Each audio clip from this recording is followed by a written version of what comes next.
how would you define a hard market? I think it's kind of one of those things that seems to be people know it when they know it. But what would you qualify as like the characteristics of, these things have happened, therefore hard market? Like, so before we do that, it is a prequel to a prequel. We have to tackle the market cycle then. Yeah, fine. But yeah, I'm going to do that. Okay. I'm going to answer your question. So at its simplest, we in the insurance and reinsurance industry have come up with a terminology to describe something that happens in basically every industry, which is there is a relationship between supply and demand that determines prices.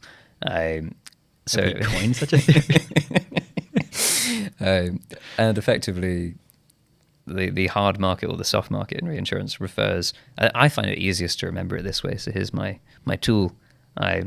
During a hard market, it is hard to buy, whether it's insurance or reinsurance, because there is a more limited supply of capital available versus the demand that would like to buy coverage. Sure. So it's hard to buy in a hard market for our listeners who maybe haven't come across this concept before, whereas we don't call it the easy market, we call it the soft market because they went for a different opposite.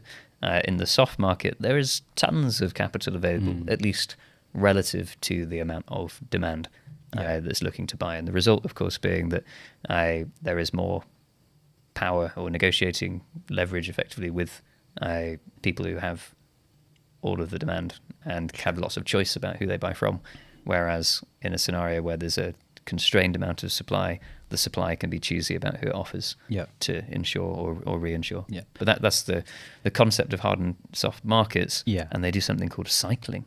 Yeah, so then you'll see as the market goes through its various phases, which we've deemed cycles, as prices harden and it's more expensive for insurance companies to purchase reinsurance and the terms are better for the reinsurers, you've historically seen an influx of capital coming in and that sort of increase in supply, I guess we would sort of deem it. Like, supply and demand gets weird in our space because you have buyers assuming risk and things. But an increase in the supply of capital then sort of starts to bring the prices down.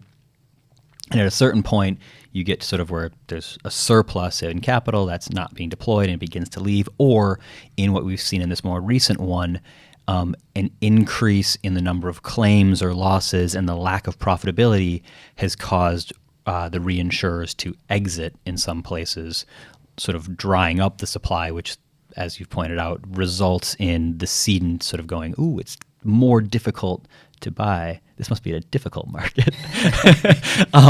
But it results in the cedant having a harder time securing the capacity at the price that they term. And you see the very similar sort of supply and demand chart where the price for that policy or the price for that coverage will be sliding up and down based on the available capacity in some ways. And it's to add another sort of dimension to this, it's far more complicated than, the number of cedants outweighs the number of reinsurers or something like that. You do have a healthy price elasticity of demand built in here as well, in the sense that if reinsurance is expensive, cedants can choose not to buy it. Or if it's cheap, they can choose to buy loads of it. And we often do see people, using budgets in quite a consistent way. So, if this is their reinsurance budget, they may spend all of it every year, even if that gets them more coverage than they planned on. Or if reinsurance is too expensive, they might live with, a bit less coverage than they would usually buy.